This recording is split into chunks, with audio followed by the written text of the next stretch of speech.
오늘 봉독한 말씀을 가지고 나는 무엇을 이루고 있습니까? 라고 하는 제목으로 말씀을 나누도록 하겠습니다. 2009년 9월 11일에 우리는 세계 역사상 유례가 없는 놀라운 사건을 목도하게 됩니다. 그것은 바로 미국에서 일어났던 9.11 테러인데요. 민간 항공기 4대를 납치한 테러범들이 2대의 비행기는 쌍둥이 빌딩이라고 하는 월드 트레이드 센터를 향하여 날아갔고, 한 대는 국방성 건물을, 그리고 또 한 대는 백악관과 국회의사당을 표적으로 삼고 있었습니다.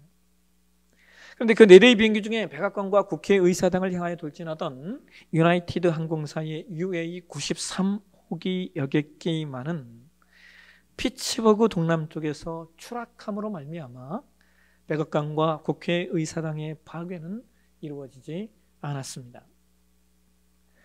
나중에 유나이티드 항공사의 93호기 여객기가 백악관으로 날아가다가 피츠버그에서 추락한 이유가 밝혀졌는데요. 그 비행기 안에는 토드 비머라고 하는 사람이 타고 있었는데, 테러리스트들이 갑자기 승객들을 비행기 뒤쪽으로 몰아넣자 토드는 일리노이스의 오크블록에 있는 GT 고객 상담센터에 전화를 걸어서 감독관인 리서 제퍼슨과 비행기 납치에 대한 대화를 나누고 있었대요.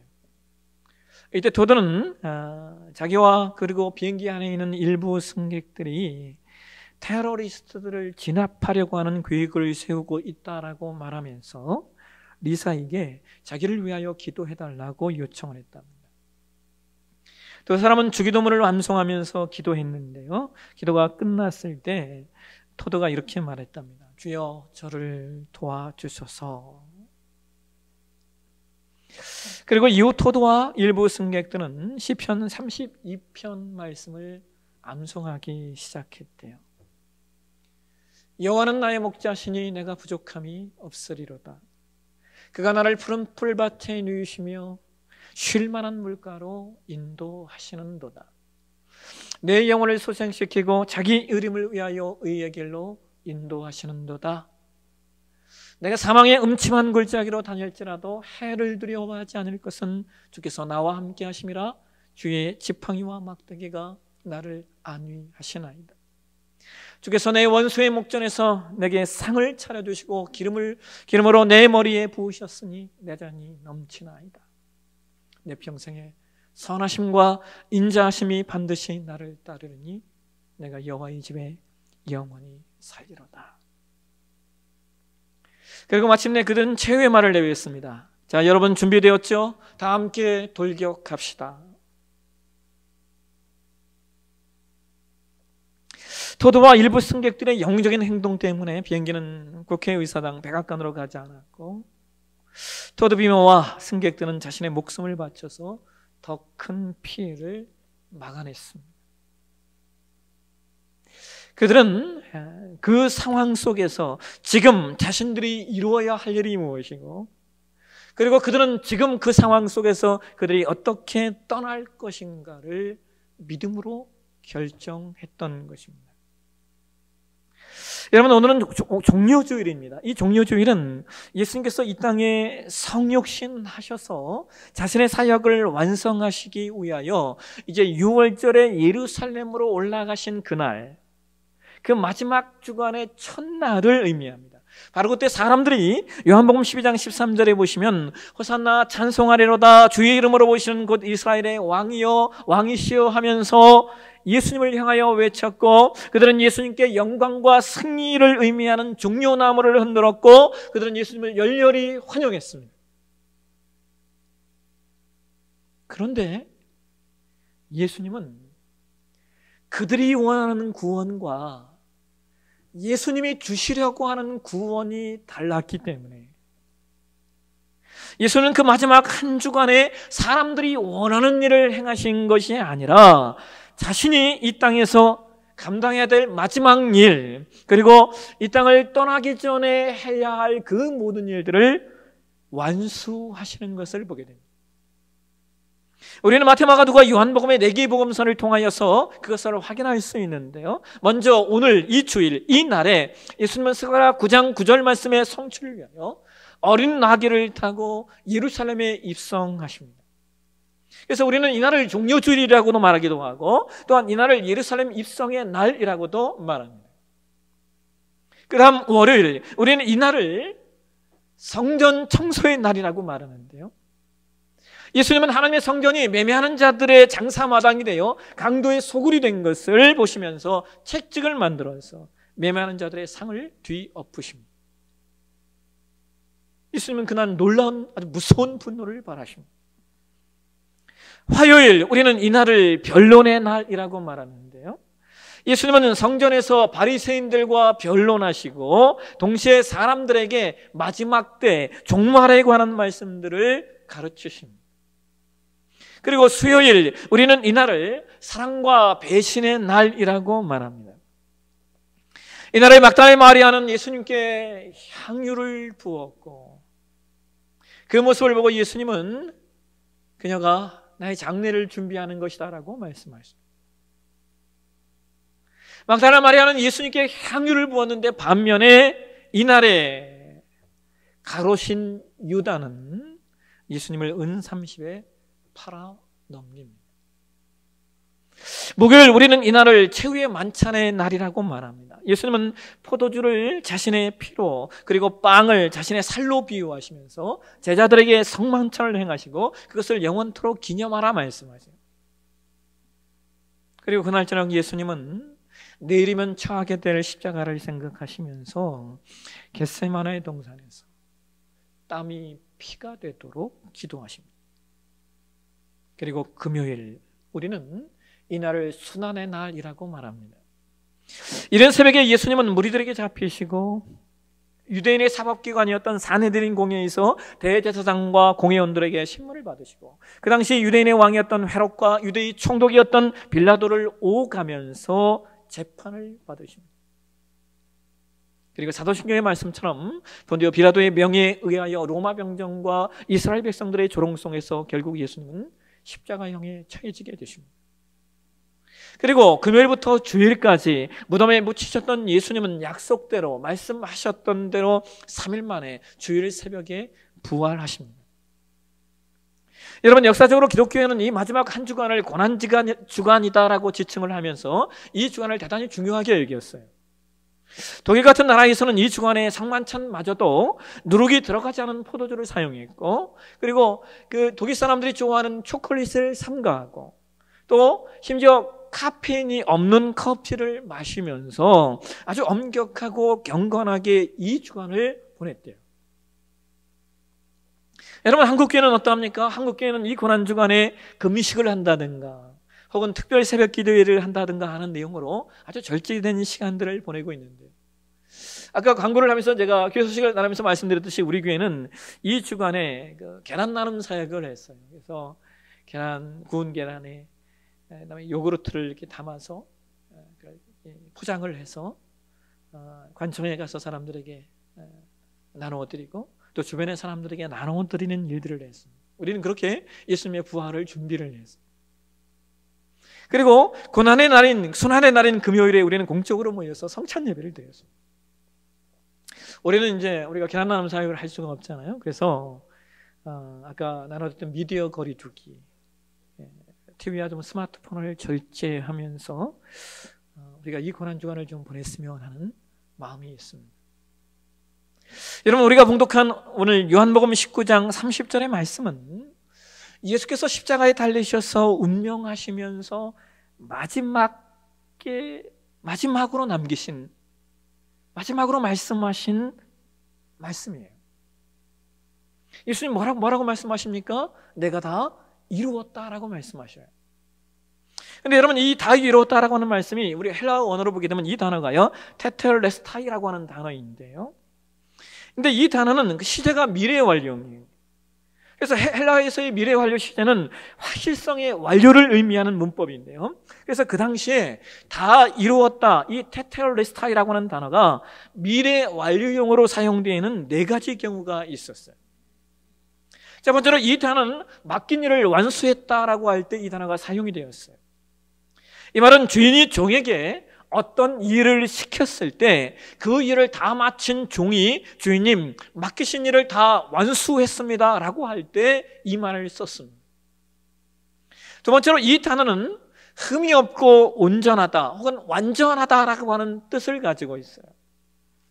이 말은 제사장들이 쓰던 말인데요, 그 당시 제사장들의 임무 중에 하나가 백성들이 제사를 드리려고 하는 그 제물을 이렇게 가지고 오면 제물을 검사하는 일이었습니다. 왜냐하면 제사 드리는 제물은 흠이 없어야 했기 때문에.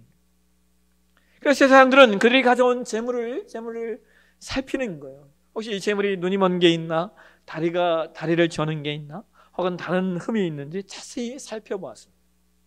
제사장들이 그렇게 제물을 자세히 살펴본 다음에 아무 흠이 없으면 그들은 이렇게 얘기했어요. 테텔레스타이, 완전하다라고 선언을 했습니다. 그 다음 세 번째로 이 단어는 작품이 완성되었다라는 뜻도 있습니다.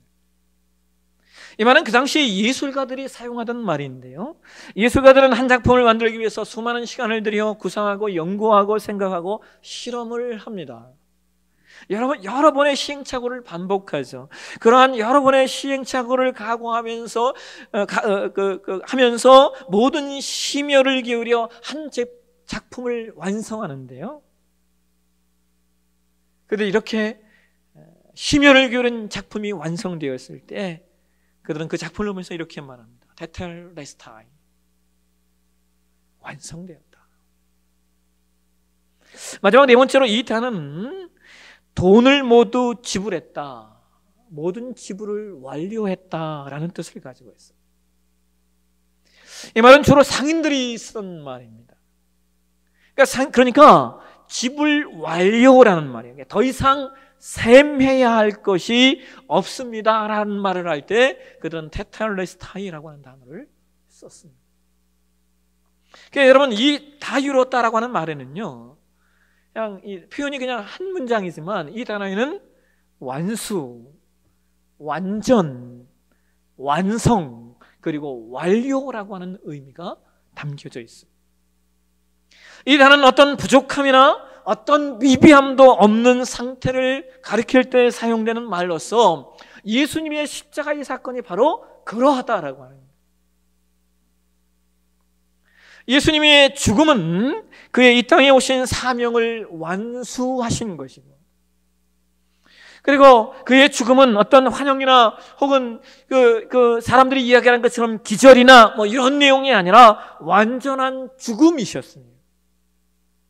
예수님의 십자가는 아담이 인류의 대표였던 것처럼 예수님이 인류의 대표가 되셔서 아담의 죄의 문제를 해결하신 완전한 대속이었고 하나님의 긍휼과 공의를 완성하신 죽음이었으며, 그래서 그의 죽음은 다시 죽어야 할 필요가 없는 영원한 단 한 번의 죽음으로 인간의 죄악을 완료하시는 죽음인 겁니다.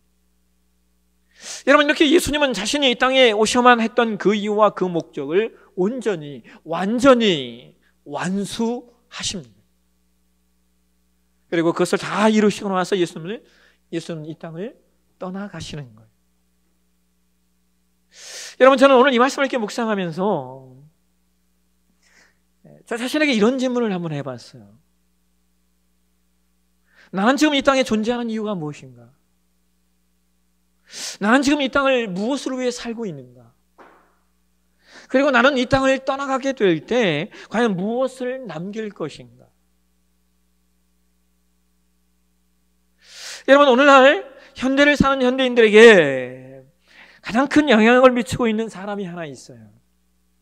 사람들이 그 사람을 알든지 모르든지 간에 사람들은 그의 말에 영향을 받고 있고 또 그의 말대로 살려고 하고 있습니다. 그게 누구냐? 그 사람은 윌리엄 어네스트 헨리라는 사람이에요. 이분이 남긴 시 가운데 인빅투스라고 하는 시가 있어요. 인빅투스는 라틴어로 굴하지 않는이라고 하는 뜻인데요, 그런데 그 시의 마지막 소절에 그가 이렇게 얘기해요. 나는 내 운명의 주인이요 내 영혼의 선장이다. 여러분, 윌리엄 에너스트 헨리의 시는요, 인간의 불굴의 의지를 각성시키는 탁월한 시이기도 하지만, 반면에 이 시는 인간을 위한 것밖에 남지 않게 만든다는 문제점이 있어요. 오늘 많은 사람들은 이 시의 내용을 가지고 이 땅을 살아요. 나는 내 인생의 운명이 나 자신이고 내 영혼의 선장이 나이기 때문에 내가 내 마음대로 이 세상을 살겠다고 말입니다.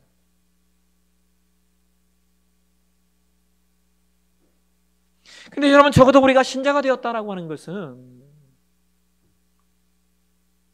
우리가 신자가 되었다라고 하는 그 존재의 의미, 그 가치의 의미에는 우리의 삶은 이런 것이 아니죠. 참 재미있게도 하나님을 경외하는 삶이라고 하는 삶을 쓴 헨리 블랙갑이, 이름도 비슷하죠. 헨리 블랙갑이라고 하는 분이 그 책에서 이런 얘기를 해요. 많은 사람이 하나님의 뜻을 행하고자 할 때 이런 질문을 합니다. 내 인생을 향한 하나님의 뜻은 과연 무엇인가? 사람들은 무의식적으로 자기 자신과 자신의 인생, 그리고 그들이 무엇을 행할 것인가에 초점을 맞추고 삽니다. 그러나 이것은 잘못된 것입니다. 잘못된 질문을 하면 잘못된 답을 얻기 마련이죠. 내 인생을 향한 하나님의 뜻이 무엇인가라고 하는 질문보다는 단순히 하나님의 뜻은 무엇인가? 라고 묻는 것이 올바른 질문입니다. 그렇죠, 여러분? 하나님을 내 인생, 내 삶의 목적에 맞추는 것이 아니라 나를 하나님께 맞추는 것, 나를 그분의 뜻 앞에 맞추는 것이 하나님의 사람으로 하나님께 드릴 수 있는 올바른 질문인 거예요. 일단 하나님의 뜻을 파악하면 내 인생을 하나님께 맞출 수 있기 때문이죠. 초점은 내 인생이 아니라 그분의 뜻에 맞춰주는 거예요. 이것이 신자의 삶이고, 이것이 신자가 이 땅에서 살아내야 할 신자의 삶의 여정인 것입니다. 여러분, 왜 우리의 삶이 이런 전제를 가지고 우리의 삶을 만들어내야 하느냐? 여러분, 성경 고린도후서 5장 10절에 이런 말씀을 하고 있어요.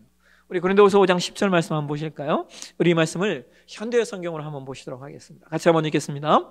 장차 우리는 모두 그리스도 앞에 서서 심판을 받아야 합니다. 그때는 우리가 살아온 모습이 그분 앞에 다 드러나게 될 것입니다. 그리고 선한 일을 했든지 악한 일을 했든지 땅 위에 육체로 사는 동안에 행한 대로 보상을 받게 될 것입니다.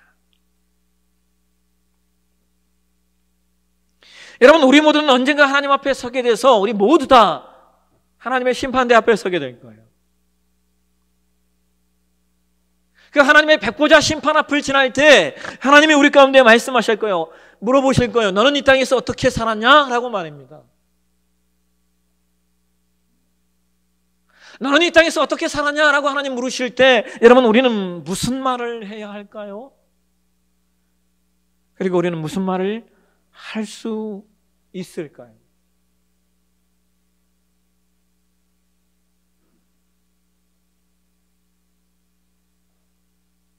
여러분, 신자의 삶이라고 하는 것은요, 이 하나님의 질문, 이 질문을 인식하며 사는 여정인 것 같아요. 왜? 언젠가 우리는 다 하나님 앞에 가게 될 것이니까.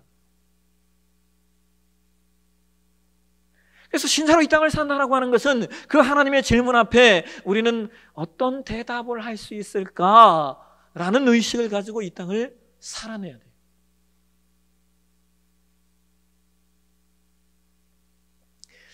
여러분, 크리스마스가 되면 길거리에 나와서 그 자선 냄비 모금함을 만들어 놓고 기부를 받는 이들이 있죠. 이 자선 냄비 모금함은 구세군 교회에서 하는 사역인데요. 그런데 이 자선 냄비 그 모금함의 유래가 1891년에 미국에서 시작이 되었대요. 성탄절이 얼마 안 남았는데 당시 샌프란시스코 근교 해안에 배가 자초하여 난민이 발생했고, 또 그 도시에 있던 빈민들까지 해서 약 한 1000여 명의 사람들이 슬픈 크리스마스를 맞이하게 된 겁니다. 근데 그것을 보고는 한 구세군 교회의 사관, 우리로 얘기하면 한 분의 목사님이 어떻게 이들을 위로할 수 있을까를 고민하다가 옛날에 영국에서 가난한 사람들을 돕기 위해서 했던 하나의 방법이 또 하나 떠올랐대요. 그게 뭐냐면 큰 쇠솥에 다리를 이렇게 놓아서 그것을 거리에 이렇게 내어놓으면 사람들이 지나다니면서 거기에 동전을 이렇게 던져 넣었다. 그럼 그걸 가지고 어려운 사람들을 도왔던 그런 일들이 영국에서 있었대요. 그래서 그 목사님도 그 사관님도 그렇게 큰 솥을 길거리에 내놓고 다리를 만들어 세워놓고는 그 앞에 이렇게 써붙였대요. 이 국솥을 끓게 합시다. 얼마 지나지 않아서 그 쇠솥에 많은 기금이 차게 되었고, 그래서 성탄절에 그 1000여 명의 불우한 이웃들에게 따뜻한 음식을 제공할 수 있었대요. 이것이 시작이 되어서 지금은 전 세계 100여 개의 국가에서 매년 성탄절이 가까워지면 구세군 자선남비 사역이 진행되는데요. 근데 여러분, 이러한 사역을 하는 구세군 교회, 그런 구세군 교회를 만드신 분이 누구냐면 윌리엄 부스라고 하는 목사님이에요. 이분은 원래 감리교회의 목사님이었는데요. 이분이 하나님의 군대, 구원을 위한 하나님의 군대, 하나님의 군대로 이 땅을 살아야 되겠다라고 해서 이분이 The Salvation Army라고 하는, 우리말로 직역하면 구원 군대, 뭐 이런 하나의 교단을 이분이 만드는 거예요. 그래서 그 교단은요, 진짜 그 조직이 군대예요, 군대. 그래서 그 목사도 그냥 사관이라고 장교의 이름을 붙여서 부르는 거예요. 사관이라고 부르는 겁니다. 그다음에 직분도요, 그런 어떤 그 군대 그런 조직 같은 그런 직분들을 가지고 있어요. 이 구세군이라고 하는 교단을 창설하신 윌리엄 부스의 그 일화 가운데 아주 유명한 일화가 하나 있어요. 윌리엄 부스가 죽음을 앞두고 있었을 때 그 자녀 중 하나가 부스 아버지에게 다가와서, 아버지 힘드시겠지만 여기 서류에 서명해 주시면 아버지의 유산을 정리하는데 좀 도움이 되겠습니다. 이렇게 이제 사인을 해달라고 했대요. 그래서 부스가 고개를 이렇게 떨구더니 알았다 그러더니 그 앞에 펼쳐진 서류에 이렇게 사인을 하고, 그리고 그 서류를 봉하더랍니다. 근데 나중에 그 윌리엄 부스 목사님이 세상을 떠난 후에 그 서류를 이렇게 열었을 때 가족 모두가 놀랐대요. 아버지 윌리엄 부스가 남긴 마지막 서류의 사인에 아버지 윌리엄 부스의 이름이 적힌 것이 아니라 그 이름에 Jesus Christ, 예수 그리스도라고 하는 이름이 써 있었다는 거예요. 여러분, 윌리엄 부스는 그가 마지막까지 남기고 싶었던 이름, 그가 세상을 떠나는 바로 그 순간까지 붙들고 있었던 이름, 그리고 그의 자녀들이 붙들고 살아주기를 기대했던 이름, 아니 그의 가족들에게 남길 수 있는 최대의 유산은 재물이 아니라 예수 그리스도였다는 사실을 우리에게 알려주고 있습니다. 여러분, 우리의 삶은 두 번 있는 삶이 아닙니다. 모든 사람에게 한 번 주어진 이 삶의, 이 시간의, 이 인생의 여정 가운데 여러분, 우리가 신자로 이 땅을 어떻게 살 것인가는 우리가 반드시 고민해야 할, 그리고 반드시 결정해야 될, 그리고 반드시 선택해야 될 우리의 의무이고 책임입니다. 이 고난주간에 내가 하나님의 사람으로 어떻게 이 땅을 살고 무엇을 이루어가고 그리고 무엇을 남길 것인가, 예수님이 이루신 다 이루었다 이 사건 완수하시고 완료하시고 완전케 하셨던 그 예수님의 그 사역을 보면서 저와 여러분도 이 땅에서 우리가 어떻게 살 것인가, 무엇을 남길 것인가 결정하는 이번 한 주간 되시길 주의 이름으로 축원합니다.